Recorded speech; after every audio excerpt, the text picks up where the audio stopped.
পঞ্চম শ্ৰেণীৰ ছাত্ৰ-ছাত্ৰীসকল, আজি মই তোমালোকৰ পাঠ id-ul-fitor নামৰ পাঠটোৰ অন্তৰ্গত চমু প্ৰশ্নবিলাক আলোচনা কৰিবলৈ আগবাঢ়িছোঁ। তোমালোক সকলোৱে প্ৰশ্নবিলাক মনোযোগেৰে শুনিবা। এতিয়া মই প্ৰশ্নবিলাক বহীত লিখি লৈছোঁ, তোমালোকে সৈতে আলোচনা কৰিম।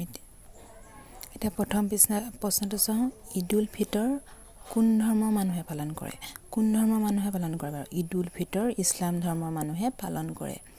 id-ul-fitor কেতিয়া পালন কৰা হয়? id-ul-fitor ৰমজান মাহৰ শেষত পালন কৰা হয়। ইছলাম ধৰ্ম, তাৰপিছতো আছে ইছলাম ধৰ্মৰ শাস্ত্ৰৰ নিয়ম অনুসৰি id-ul-fitoৰৰ দিনা প্ৰতিগৰাকী পতিপত্নীয়ে কি কৰে? id-ul-fitoৰৰ দিনা ইছলাম ধৰ্মৰ শাস্ত্ৰৰ নিয়ম অনুসৰি id-ul-fitoৰৰ দিনা প্ৰতিগৰাকী পতিপত্নীয়ে তেওঁলোকৰ এদিনৰ আহাৰৰ সমান ধন দুখীয়াক দান কৰি আনন্দ উপভোগ কৰে। তাৰ পাছৰ প্ৰশ্নটো আছে ফিতৰা মানে কি? ফিতৰা মানে কি? ফিতৰা মানে দান দিয়া। দান দিয়া পৰ্বটো কি বুলি কোৱা হয়? ফিতৰা। id-ul-fitor কাক বোলে? প্ৰতি বছৰে ফিতৰা মানে দান দিয়া পৰ্বটোৰ পুনৰাগমন হয় বাবে ইয়াক কি বুলি কোৱা হয়? id-ul-fitor বুলি কোৱা হয়। তাৰপিছতো আছে ইছলাম ধৰ্মৰ প্ৰৱৰ্তকজনৰ নাম কি? ইছলাম ধৰ্মৰ প্ৰৱৰ্তকজনৰ নামটো তোমালোকে সকলোৱে জানাই। ইছলাম ধৰ্মৰ প্ৰৱৰ্তকজনৰ নাম হৈছে হজৰত মহম্মদ।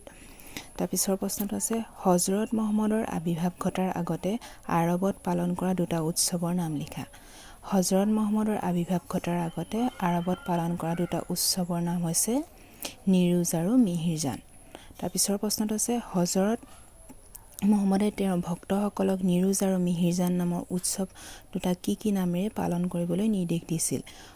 উত্তৰটো লিখিবা। হজৰত মহম্মদে তেওঁৰ ভক্তসকলক নিৰুজ আৰু মিহিৰজান নামৰ উৎসৱ দুটা id-ul-fitor আৰু id-ul-azha নামেৰে পালন কৰিবলৈ নিৰ্দেশ দিছিল।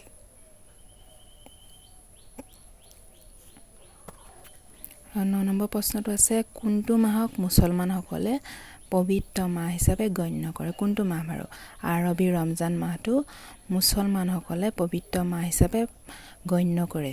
ৰোজা পালন, তাৰপিছতো আছে ৰোজা পালন কৰাৰ অৰ্থ কি? ৰোজা পালন কৰাৰ অৰ্থ হ'ল উপবাসে থকা। তাৰপিছৰ প্ৰশ্নটো ৰোজাৰ তাৎপৰ্য কি? ৰোজাৰ দুটা তাৎপৰ্য আছে। এটা হৈছে শৰীৰ ধৰ্ম পালন কৰা, মানে শৰীৰৰ যত্ন লোৱা, আৰু আনটো হৈছে মনৰ শক্তি বৃদ্ধি কৰা। তাৰপিছত ইছলাম ধৰ্মৰ ভক্তসকলে পালন কৰা মূল কৰ্তব্য কেইটা আৰু কি কি? কিতাপততো আছেই, হয় ন?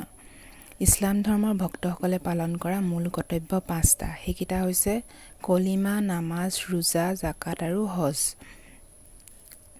জাকাত দিয়াৰ অৰ্থ কি? জাকাত দিয়াৰ অৰ্থ হৈছে দান দিয়া। ঈদৰ ঘাই লক্ষ্য কি কি? ঈদৰ ঘাই লক্ষ্য হৈছে সংযম ৰক্ষা কৰা, পবিত্ৰতা বজাই ৰখা আৰু ভাতৃত্ববোধ তথা মৰম চেনেহেৰে জীয়াই থকা। মোৰ